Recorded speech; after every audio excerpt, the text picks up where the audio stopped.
The ocean floor holds the real ledgers of ancient history.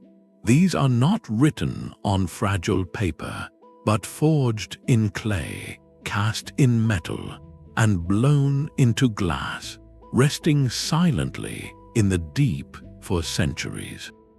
By the end of this exploration, you will see the entire ancient world as a single, thriving marketplace, connected by voyages we are only now beginning to understand. What was a Mediterranean ship doing with African ebony and Baltic amber over 3,000 years ago? How did a single cargo of Chinese pottery rewrite the map of global trade? The stories of 15 lost ships are about to change everything you thought you knew about our economic past. What does it mean? Ancestors were far more connected than we ever imagined. But to read these ledgers, we first need to understand the language they are written in. A shipwreck is not simply a collection of old things underwater. It is a moment perfectly preserved. Think of it as a snapshot of a marketplace, a warehouse, and a vessel all in one, taken the instant it vanished beneath the waves. Every object on board is frozen in the context of its journey. That jar of olives was packed next to that bundle of cloth, which was stowed above a crate of metal tools.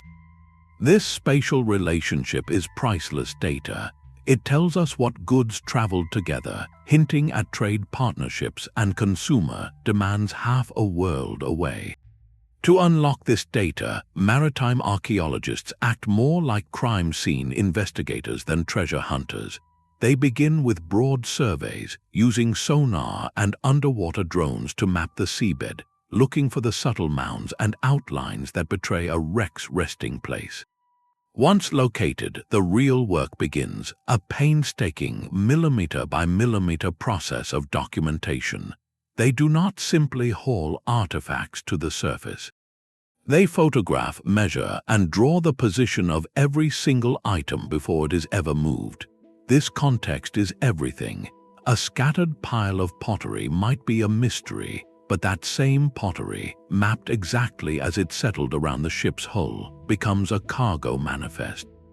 The artifacts themselves are then like pages in a book, each with its own story to tell. Take the humble amphora, those distinctive clay jars with two handles and a pointed bottom. To an untrained eye, they all look similar, but to an expert, their shape, the clay's composition, even the stamp of the potter's mark on the handle, act like an ancient barcode. A tall, slender amphora from the island of Rhodes in the 2nd century before the Common Era was almost certainly for wine. A rounder, thicker one from southern Spain likely carried olive oil. By cataloging these containers, researchers can reconstruct entire trade routes, tracking the flow of essentials from producer to consumer across the Mediterranean. Metal tells an even more precise story. Copper and tin ingots, the raw materials for bronze, carry the unique chemical signature of the mines they came from. By analyzing these fingerprints, scientists can trace a lump of metal from a specific mountain in Cyprus all the way to a workshop in ancient Greece. This turns abstract ideas of trade into a tangible, traceable supply chain. So when we speak of discovering a shipwreck, we are not just talking about finding a sunken boat. We are talking about recovering a lost spreadsheet of the ancient economy, complete with product codes, shipping invoices, and raw material sources. It is this meticulous science that transforms silent debris into a shouting testament of how our world was built, one voyage at a time. And with that understanding, we are ready to meet our first ship, a discovery so unexpected it shattered the timeline of global trade. The proof of that interconnected world emerged from the deep blue waters off the coast of Turkey. In the late 20th century, a local sponge diver named Mehmet Sakir surfaced with a strange, greenish lump of metal. He had no idea he was holding a piece of a ledger from over 3,300 years ago. The site he found, now known as the Uluburun Shipwreck, was not just an old boat. It was a floating warehouse from the 14th century before the Common Era, a time when many historians still pictured trade as a simple, local affair. When archaeologists began the meticulous work of recovery, they uncovered a cargo so staggeringly diverse it rewrote the economic map of the ancient world. Here was a ship carrying 10 tons of raw copper ingots, shaped like ox hides, likely from the rich mines of Cyprus. Alongside them were ingots of precious tin, the other essential ingredient for making bronze, possibly from as far away as Central Asia. But the story did not stop with metals. The ship's hold was a treasure chest of continents. There were logs of ebony wood from the heart of Africa, beads of brilliant amber from the distant Baltic shores far to the north, exquisite gold jewelry and a scarab bearing the name of the Egyptian queen Nefertiti, even cylinder seals from ancient Mesopotamia used for stamping official documents. This was not a simple merchant run between two neighboring ports. This was a wholesale delivery for a palace. The Uluburun ship reveals a system far more sophisticated than basic barter. It was part of a complex network where royal courts acted as the central economic hubs. Kings and pharaohs exchanged elaborate gifts to cement alliances, but they also financed commercial voyages to secure the raw materials that fueled their civilizations. Copper and tin meant weapons and tools. Ebony and ivory meant luxury and status. This ship was a physical link in that chain, carrying the very lifeblood of Bronze Age power. Its discovery forces us to see that era not as a collection of isolated kingdoms, but as an early form of globalization. The Mediterranean was a bustling highway, with goods, ideas, and people moving in a continuous flow. This makes the eventual collapse of these Bronze Age civilizations, often called a systems collapse, all the more understandable. When such a deeply intertwined network falters, when the ships stop sailing and the copper stops flowing, the shockwaves can topple empires. The Uluburun teaches us a profound and timeless lesson. Economic interdependence is not a modern invention. It is an ancient reality, a source of incredible strength, and as the silent wreck reminds us, a potential point of profound vulnerability. From royal cargo for palaces, we now step onto the deck of a working merchant. The Kyrenia shipwreck, discovered off the northern coast of Cyprus, offers a profoundly different kind of ledger. This vessel, which met its end in the 4th century before the Common Era, was not carrying treasure for a king. It was hauling the everyday essentials of the classical Greek world, and in its humble contents, we find the beating heart of a new economic era. Here, the story shifts from grand state-sponsored networks to the ambition of individual traders. The primary cargo was a staggering load of over 400 wine amphorae, their distinctive shapes and stamps clearly pointing to the island of Rhodes, a region famed for its vineyards. This was bulk transport, the ancient equivalent of a container ship filled with a single, high-demand commodity. But a merchant captain knew better than to sail with an empty hold on the return journey. Scattered among the jars were other goods, millstones for grinding grain, a large cache of sweet almonds, and a set of fine ceramic tableware. This tells us the Kyrenia ship was engaged in cabotage, the practice of hopping from port to port, selling and buying as it went. It would deliver Rhodian wine to one community, pick up local almonds from another, and perhaps acquire millstones from a third island known for its stone quarries.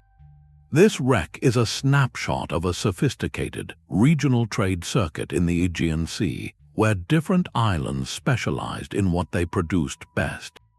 Yet the most telling evidence of this new entrepreneurial age is not in the cargo, but in the ship itself. When archaeologists studied the wooden hull, they found a story written in repairs. Planks had been patched and reinforced not once, but many times over the vessel's long life. This was not a gleaming new ship on its maiden voyage, it was a workhorse. Its owner was pragmatic and cost-conscious, choosing to mend and maintain rather than replace, squeezing every possible season of profit from his investment. The Kyrenia ship embodies the spirit of classical Greek commerce, driven by individuals calculating risk and reward. It moves us decisively from the palace economy of the Bronze Age into a world where personal initiative began to fuel widespread prosperity, setting the stage for an even more astonishing discovery that would connect two great empires. But the ambition of individual traders was just the beginning. The Roman Republic was about to scale this idea to a level the ancient world had never seen. Resting in the calm waters off the southern coast of France lies a wreck that embodies this new, colossal reality. The Madrague de Jean's ship was not a patched-up workhorse making local deliveries. When it sank in the 1st century before the Common Era, it was a leviathan of its age, a purpose-built maritime freighter designed for one thing: moving staggering amounts of Italian wine to the thirsty new province of Gaul. The numbers alone are breathtaking. Its hold contained over 6,000 wine amphorae. To put that into perspective, that is 15 times the cargo of the Kyrenia ship. This was not a trade route, it was an industrial supply chain stretching across the sea. Each of those clay jars, stacked meticulously in the ship's vast belly, represented a standardized unit of Roman commerce, a bottle of wine for a soldier, a settler, or a local chieftain developing a taste for the flavors of Italy.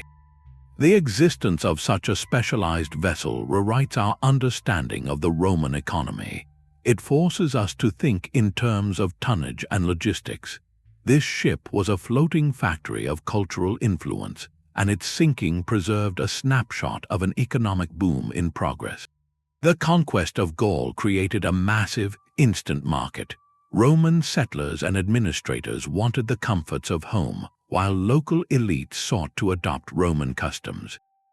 Demand soared, and Italian vineyards responded by scaling up production to an almost industrial level. This ship is the physical proof of that response. It shows a system so efficient and so confident in its demand that it justified building vessels of unprecedented size just to keep the wine flowing north. This is the moment trade transitions from a series of opportunistic voyages into a calculated engine of empire. The wine lubricated social bonds, created economic dependencies, and made the Roman way of life a tangible, consumable product.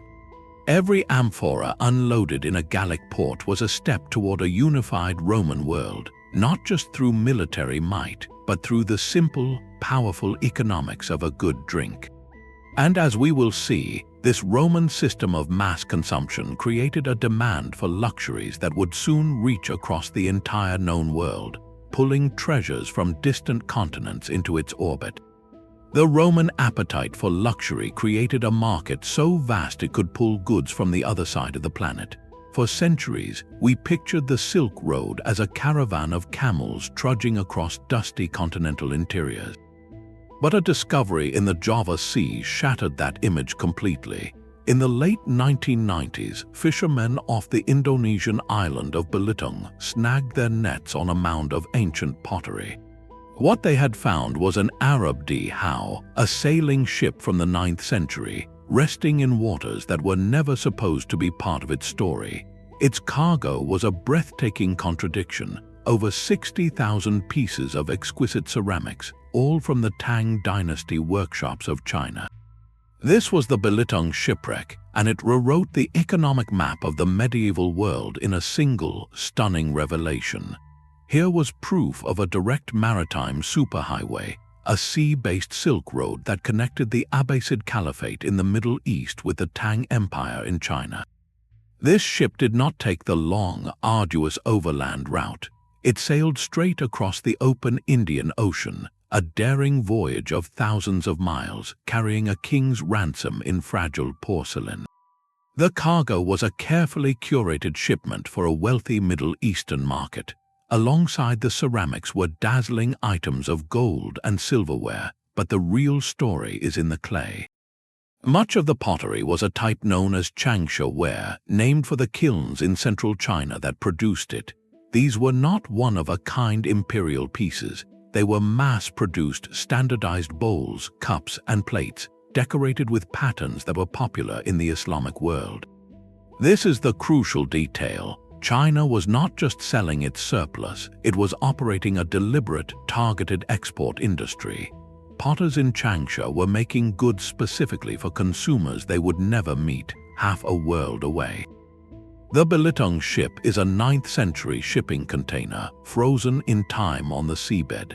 It reveals an Afro-Eurasian economy of startling sophistication and confidence. Traders in Baghdad or Basra would place orders, and months later, a ship would arrive from China, its hold packed precisely with the requested styles and quantities. This direct sea link bypassed dozens of middlemen, making luxury goods more accessible and transforming the Indian Ocean into a liquid crossroads of cultures. Ideas, technologies, and artistic motifs sailed along with the cargo, weaving a web of connection that stretched from the South China Sea to the Persian Gulf.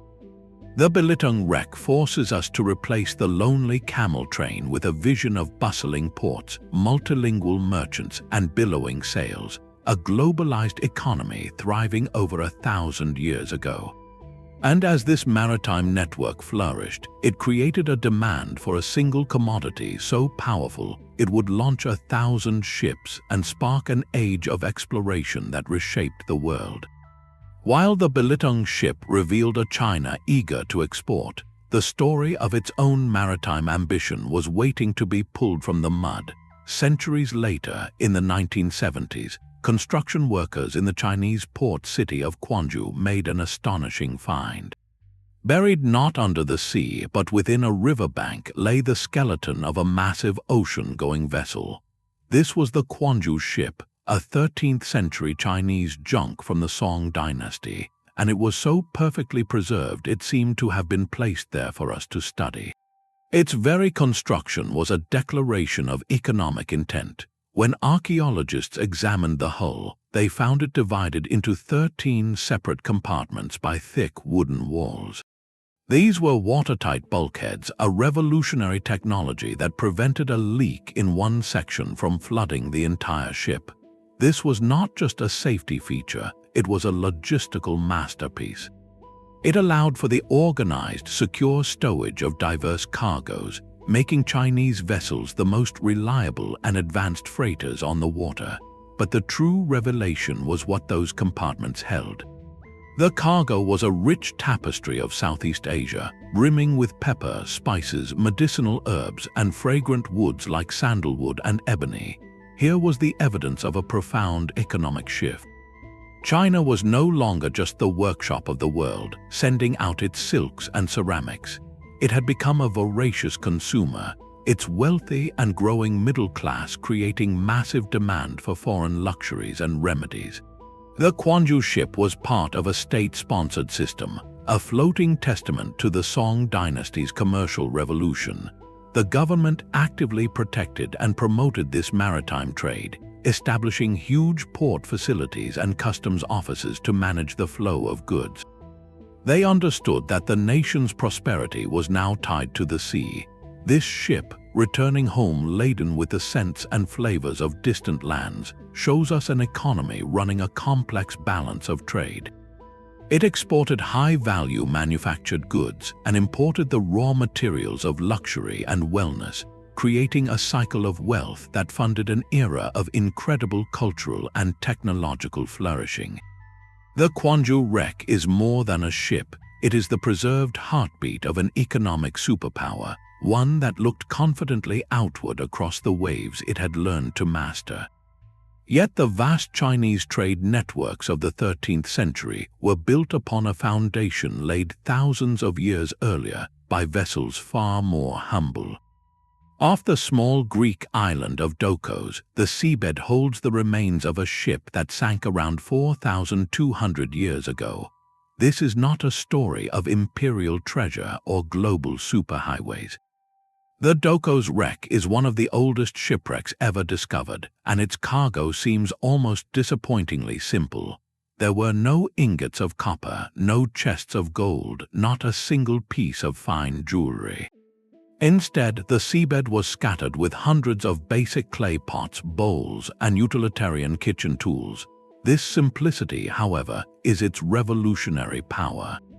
For decades, the dominant narrative suggested that early seafaring was a risky, elite endeavor, reserved for transporting precious metals, rare stones, or gifts between chieftains. The Dokos wreck dismantles that idea completely. Here was a working vessel, likely sailing from the Greek mainland, carrying a hold full of everyday ceramics to the scattered communities of the Aegean islands. This was not trade for kings, it was trade for kitchens. It reveals an economy running on a human scale, a Neolithic or early Helladic network of basic connectivity. Imagine a coastal village that produced fine pottery but lacked good sources of flint for tools. Another settlement might have the opposite need. The Dokos ship was the link, engaged in a practice we now call cabotage, sailing from cove to cove, island to island, trading these simple, essential goods. Each clay pot it delivered was more than a container. It was a transfer of technology and style. The shape of a bowl, the method of its firing, even the way its handle was attached, all of these were ideas in physical form, spreading from community to community with every voyage. This wreck shows us that long before palaces rose and empires kept written records, the sea was already a connective tissue. It was a highway for sharing not just objects, but the very building blocks of common culture. The economy of Dokos was one of mutual support and gradual integration, a quiet, persistent exchange that wove isolated villages into a wider world. This foundational network of trust and regular contact is what made everything else possible. It created the familiar sea lanes, the understood protocols of barter, and the shared maritime knowledge that would later allow the Uluburun ship to carry its royal cargo with confidence. The glamorous trade in luxuries did not invent maritime commerce. It simply built upon a much older, deeper, and more essential system. A system first glimpsed in a scattered collection of simple clay pots resting in the deep. Yet even the most resilient networks can falter under immense pressure. Centuries after the bustling trade of the Roman and early Byzantine world, a ship sank off the small Turkish island of Yassıada, and its cargo tells a story not of expansion but of profound contraction. This 7th century Byzantine wreck is a time capsule from an economy in crisis. Gone are the uniform, mass-produced amphorae of the Roman heyday. In their place, archaeologists found a mix of jar types, many of them smaller, cruder, and made from recycled materials. More telling still were the other items on board, not commercial goods in the traditional sense, but architectural salvage, pieces of church windows and decorative stonework. The interpretation is starkly clear. This was not a merchant sailing between major commercial hubs. He was likely a coastal trader, perhaps even a scavenger, moving salvaged building materials from a declining urban center to a smaller, still active settlement. The grand, interconnected Mediterranean economy had shattered. The rise of Islam and the rapid expansion of the Arab caliphates had severed ancient sea lanes and conquered key provinces, dramatically shrinking the Byzantine Empire and its wealth. Trade did not vanish, but it retreated. It became local, pragmatic, and frugal. The new, cheaper amphorae reflect a drop in production standards and perhaps a population with less to spend. The church windows are a ghostly echo of a more prosperous past, their sacred glass now reduced to a commodity in a diminished market. The Yassıada wreck provides the physical evidence for what historians call the Byzantine Dark Age. It shows an economy adapting to survive, not to grow. Commerce became about meeting basic needs and repurposing the fragments of a faded civilization. This is a powerful lesson in how political and religious earthquakes manifest directly in the material record. you can see the crisis not in a history book, but in the very shape of a clay jar and the presence of a stained glass panel lying next to sacks of grain. It is a reminder that economies are not abstract concepts, they are living systems that breathe, expand, and when challenged, contract into new, harder forms. But as one empire receded, another was preparing to sail, and its ships would create a trading network so vast it would stretch from the frozen north to the gates of Baghdad. The quiet crisis of the Byzantine world stands in stark contrast to the booming industrial symphony of another empire far to the east. While one economy was recycling its past, another was mass-producing its future, and the scale of its ambition now rests in a museum in Guangdong, China. It is not a model or a reconstruction, but an entire ship, painstakingly lifted from the seabed in one breathtaking piece. This is the Nanhai One, a Southern Song dynasty merchant vessel from the 12th or 13th century, and it is a time capsule of economic power on a scale the world had never seen. Encased in a protective silty tomb for over 800 years, its wooden hull and cargo emerged almost perfectly preserved. To step into the museum that houses it is to step directly into the hold of a global exporter.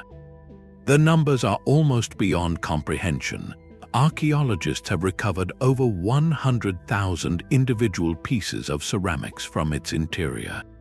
This is not a collection of artifacts, it is a floating warehouse, a wholesale shipment frozen in time. The variety is just as staggering as the volume. There are simple, sturdy rice bowls stacked by the thousands, destined for the bustling markets of Southeast Asia where a growing middle class sought affordable, quality goods. Alongside them are exquisitely painted vases, delicate celadon plates with a jade-like glaze, and finely detailed figurines. This wreck provides the physical proof of a highly segmented, demand-driven industry. Kilns at places like Jingdezhen were not just artistic workshops, they were early factories operating on an assembly line principled to fulfill specific orders. Potters knew that customers in the Philippines preferred certain shapes and colors, while traders in Java would pay a premium for different decorative styles.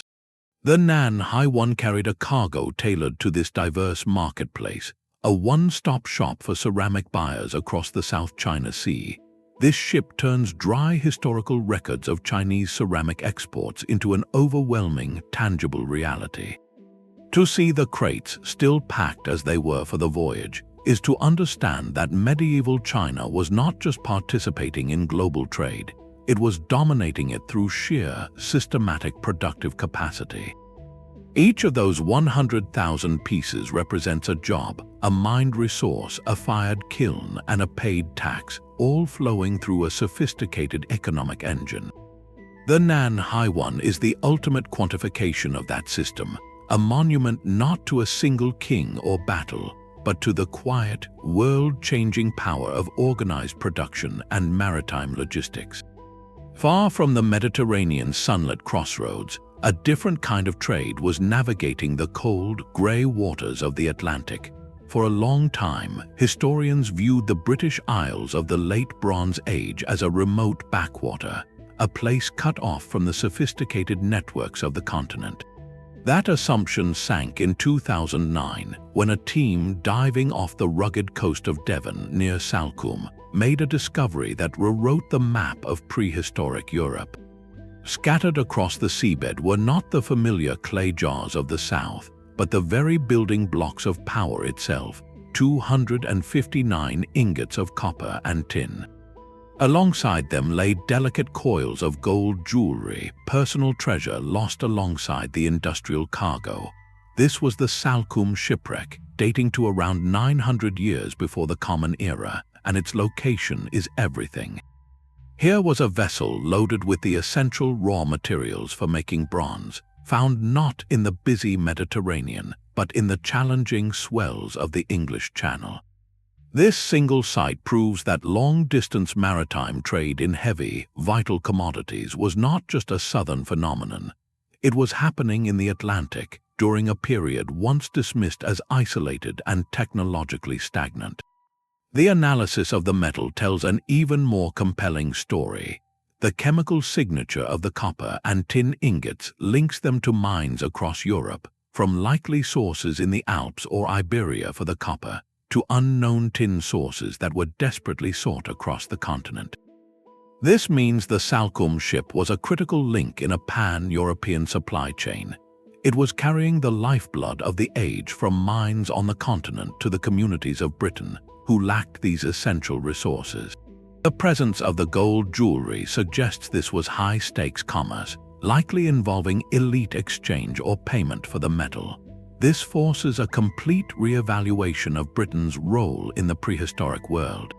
The islands were not a passive recipient of continental ideas trickling in slowly. They were an active, integrated participant in a continental economy. Communities in Britain clearly had something to offer, whether it was other resources, skilled craftsmanship, or simply a safe harbor and provisioning point for these daring Atlantic voyages. The Salcombe wreck transforms Britain from a perceived periphery into a connected player on a European stage. It reveals an Atlantic Bronze Age that was just as dynamic, just as interdependent, and just as hungry for the materials of advancement as any civilization ringing the inland sea. This network of ocean-going traders braving the open Atlantic for metal laid an economic foundation that would echo for millennia. But the raw metal of the Salcombe wreck represents value in its most basic form, heavy, unmarked, and tied to its material worth alone. A few centuries later, and 1,000 miles to the south, a different ship was carrying metal that represented a revolution in human thought. In the narrow, treacherous waters of the Strait of Messina, where Italy almost touches Sicily, a storm claimed a Greek merchant vessel in the 5th century before the Common Era. Known today as the Porticello wreck, its cargo was not amphorae of wine or stacks of pottery, but something far more compact and powerful. Divers recovered a small, heavy chest containing a hoard of Athenian silver coins, alongside raw ingots of lead and silver. This unassuming box is one of the earliest physical examples of a ship carrying coined money in bulk across the open sea. It is a snapshot of an economic idea taking tangible form. Before coinage, trade relied on barter or weighed chunks of precious metal, a process that required trust, scales, and constant negotiation. An Athenian silver tetradrachm, stamped with the iconic owl of the goddess Athena, changed everything. That stamp was a guarantee. It certified the coin's weight and purity, backed by the reputation of the city-state that issued it. Suddenly, value became abstract, portable, and universally recognizable. The Porticello ship was likely on a state-sponsored mission, perhaps transporting payroll for Greek mercenaries fighting in the endless conflicts of the Western Mediterranean, or delivering founding capital for a new colony. This was not commerce in goods, but commerce in value itself. The ship was a floating bank, a delivery mechanism for the fuel of ambition and warfare. The presence of the raw silver and lead ingots alongside the finished coins is the perfect metaphor for this transition. It shows the economy in mid-step, still carrying the old form of raw material, but now partnered with the new technology of standardized currency. This wreck marks the moment when money truly became a tool for complex organization over vast distances. A mercenary in Sicily could be paid in coins he knew would be accepted back in Athens or anywhere else in the Greek world. A colonial governor could use that silver to purchase supplies from local tribes, hire labor, or build infrastructure. The abstract value stamped on those discs enabled projects and loyalties that barter never could. The Porticello wreck, therefore, is not just a sunken treasure chest. It is the birth certificate of a system that now underpins our entire world. The moment we began to trust not in the weight of metal, but in the symbols stamped upon it.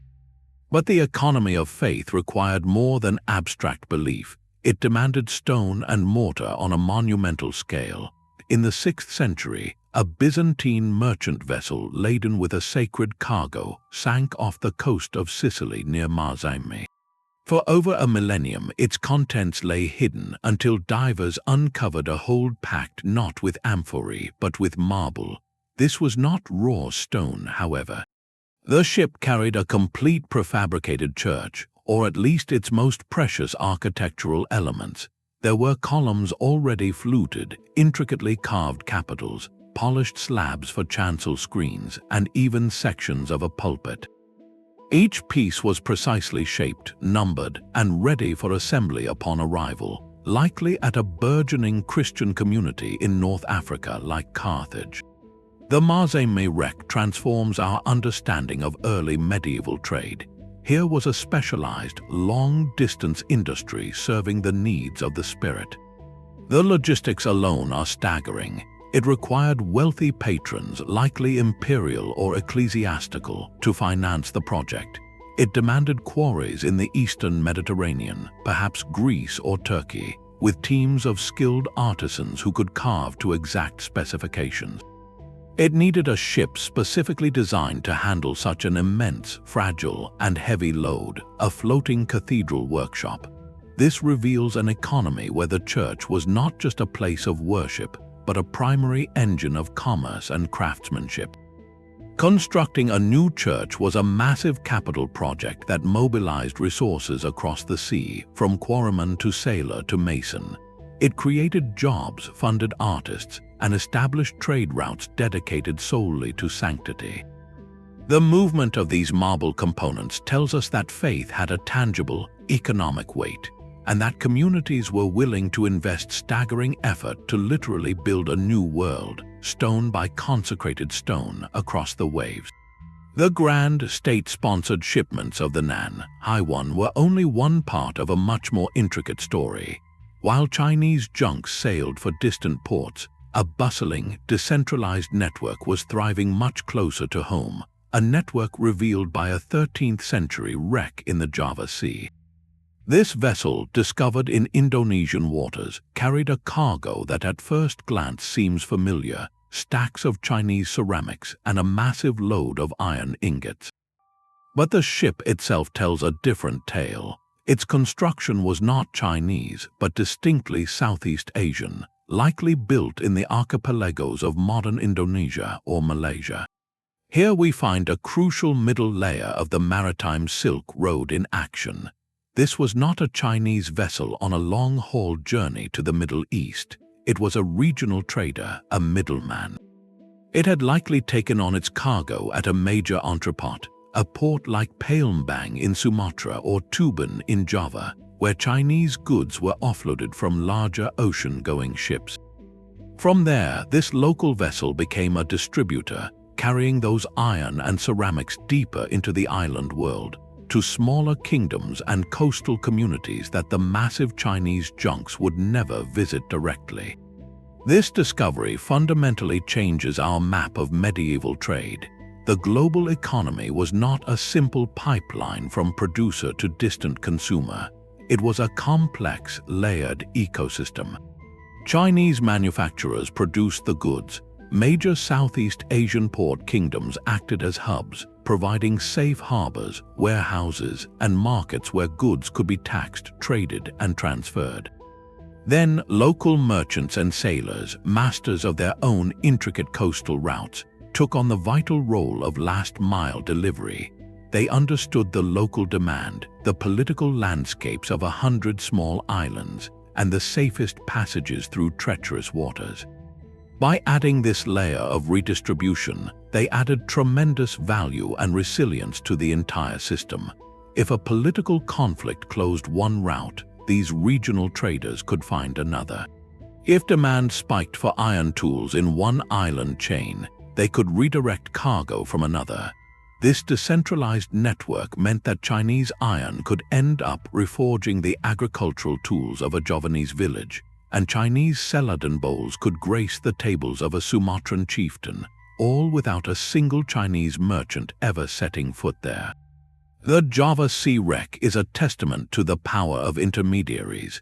It shows a world where economic globalization was not controlled by a single empire, but collaboratively built by a chain of specialized actors, from potter to porter to local captain. each link essential to the whole. This same appetite for foreign treasures propelled a ship to its fate near a remote Greek island, leaving behind a find that would redefine ancient genius. In the year 1900, sponge divers working in the storm-churned waters off Antikythera stumbled upon a scene of breathtaking opulence on the seabed. A first century before the Common Era Roman merchant vessel had gone down, and its cargo was a museum of the Mediterranean's finest luxuries.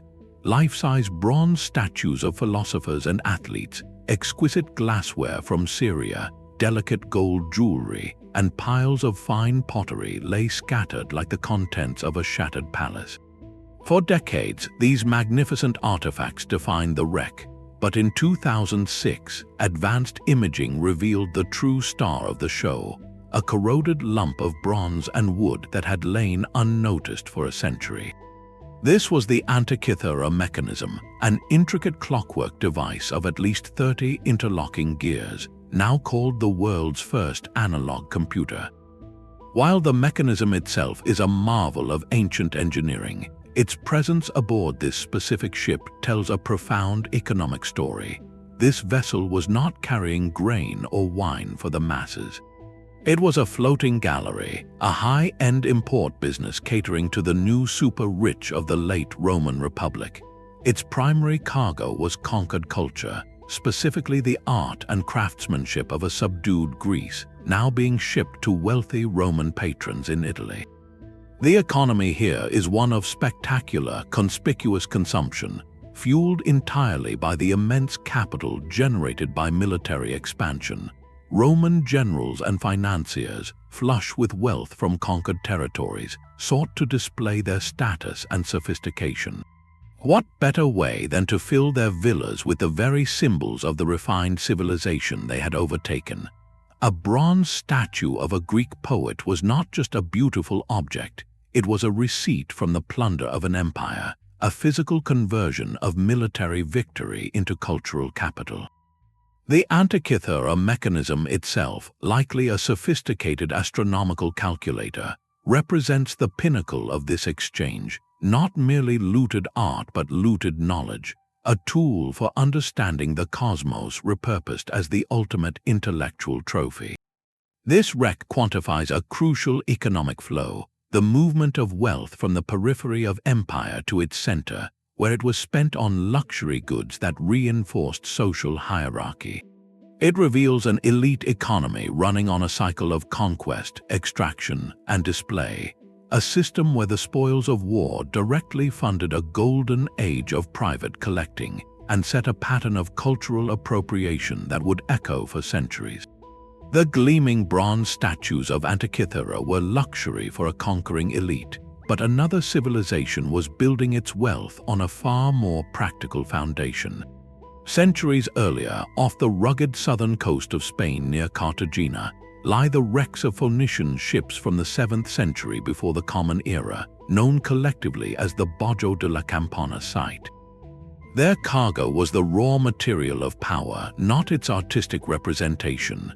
Here, in the deep blue waters, archaeologists found elephant tusks from Africa, gold and amber from the distant Baltic, and most importantly, heavy ingots of tin. This was not a random assortment of valuables, it was the inventory of a systematic economic machine. The Phoenicians, master sailors from the coastal cities of the eastern Mediterranean like Tyre and Sidon, were not explorers in the romantic sense. They were corporate scouts, and their voyages of discovery were funded by a clear commercial logic. They sailed westward not for glory, but for resources their homeland lacked. The establishment of colonies like Gadir, modern-day Cadiz, was not about planting flags or building empires of land.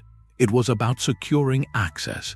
Gadir was a fortified trading post, a permanent beachhead on the edge of the known world, positioned perfectly to tap into the mineral wealth of the Iberian Peninsula and control the emerging Atlantic trade routes. The tin ingots from these wrecks tell the definitive story. Tin was the essential, rare ingredient for making bronze, and sources in the eastern Mediterranean were dwindling. The Phoenicians had heard rumors, perhaps from earlier Greek traders, of rich tin deposits in the far west, in a place the ancients called the Yassıada. Their entire colonial project can be seen as a supply chain solution. They would sail from their home ports laden with finished goods, exquisite glass, dyed purple textiles, finely crafted jewelry, and olive oil. At Gadea and other outposts, they would trade these luxury and manufactured items with local Iberian tribes for the raw materials they craved: silver, copper, and most of all, tin. Then they would load their ships with this western wealth and sail home, completing a lucrative circuit. The ivory and amber on the Bajo de la Campana ships show the staggering reach of this network. The ivory likely came from North African elephants, traded along the coast, while the amber had traveled all the way from northern Europe, perhaps through overland routes to the Atlantic coast where Phoenician ships could acquire it. This single wreck site captures the entire Phoenician economic model in miniature. It was a colonial economy built on exchange, not outright conquest, though it was certainly an unequal partnership. The Phoenicians provided technological goods and symbols of status to local elites, and in return, they extracted the raw resources that fueled the economies of the entire eastern Mediterranean. Their outposts were less like colonies and more like permanent corporate offices and warehouses, ensuring a steady, controlled flow of material from the resource-rich periphery to the manufacturing and power centers back home. This discovery reframes the age of exploration as something that happened not once, but many times throughout history. The Phoenician push into the Atlantic was driven by a spreadsheet, a calculation of risk versus the immense reward of securing a monopoly on a critical commodity. Their ships were the delivery vehicles for a new kind of enterprise, one that stretched the map of the known world because it was profitable to do so.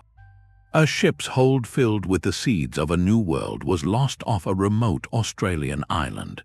The year was 1790, and the vessel was HMS Sirius, the flagship of Britain's first fleet. Its mission was not trade or exploration in the traditional sense, but something far more systematic. It was carrying the essential cargo to implant a functioning European economy onto an entire continent. The Sirius ran aground at Norfolk Island while attempting a desperate supply run to the struggling penal colony at Port Jackson, what would become Sydney. Its wreckage, therefore, is a unique and powerful artifact. It does not show us an economy in motion, but an economy in a box, carefully packed for assembly on the other side of the planet. The inventory recovered tells the story: iron tools for blacksmiths, farming implements, bags of precious seeds for wheat and vegetables, and the breeding stock for future herds. This was not a shipment of luxuries for elite consumption, nor raw materials for industry back home. It was the deliberate, planned export of an entire system of survival and production. Britain was not just transporting convicts, it was transplanting a socio-economic model. The goal was to transform a distant shore into a self-sufficient, agriculturally productive outpost that could sustain itself and eventually generate wealth for the empire. Every plowshare, every seed packet represented a calculated investment in a specific future. The Sirius makes explicit a link that our earlier wrecks only implied. From the Uluburun's royal gifts to the Roman wine freighter, ships had always been vectors of economic influence. But here, the intent was total. This vessel was a lifeline for a colony designed to replicate the economic structures of home, from property ownership to labor systems, all delivered by sea. Its loss was a catastrophic blow to the fledgling settlement, highlighting just how fragile and dependent this transplanted system was in its earliest days. This wreck closes our journey through ancient economies by revealing the final, logical extension of maritime power. The ship evolved from a courier of goods to a carrier of currency to a transporter of entire cultures and their means of production. The global economic map we live with today, with its patterns of resource flow and demographic settlement, was literally shipped into place, voyage by arduous voyage. The silent wrecks we have explored are the scattered blueprints of that construction, each one a frozen ledger entry in humanity's oldest and most enduring project, building a connected world. The copper ingots of Uluburun and the livestock of the Sirius are separated by millennia, yet they are bound by a single, powerful truth. These 15 shipwrecks have done far more than fill museum cases. They have filled the profound gaps in our economic history. Each vessel, from the humble distributor in the Java Sea to the grand marble carrier at Marzamemi, teaches us that ancient economies were not primitive or isolated. They were dynamic, interconnected, and startlingly sophisticated, driven by motives as varied as royal gift exchange and the mass production of ceramic bowls. We have moved from seeing history as a series of isolated kingdoms to understanding it as a continuous, humming marketplace. The palace-sponsored network of the Bronze Age gave way to the entrepreneurial hustle of the Greek trader, which was then scaled into the industrial supply chains of Rome, all while a parallel system of long-distance maritime highways connected China to the Middle East. These are not separate stories, but chapters in a single, grand narrative of human connection. Each wreck is a single, preserved ledger entry in that story, a frozen line item from a global balance sheet written on clay, metal, and wood. They remind us powerfully that trade routes are not mere lines on a map. They are the vital arteries of civilization itself, carrying the nutrients of ideas, innovation, and cultural exchange that allow societies to grow and flourish. As we surface from this deep dive through time, let this thought linger. History is not confined to libraries and stone inscriptions. It is also resting in the silent dark beneath the waves, waiting for its moment to be recovered and to challenge everything we assumed about our past. If this voyage has changed your perspective on the ancient world, we would love to hear your thoughts in the comments below. And for more journeys into the profound mysteries of our shared human story, be sure to subscribe.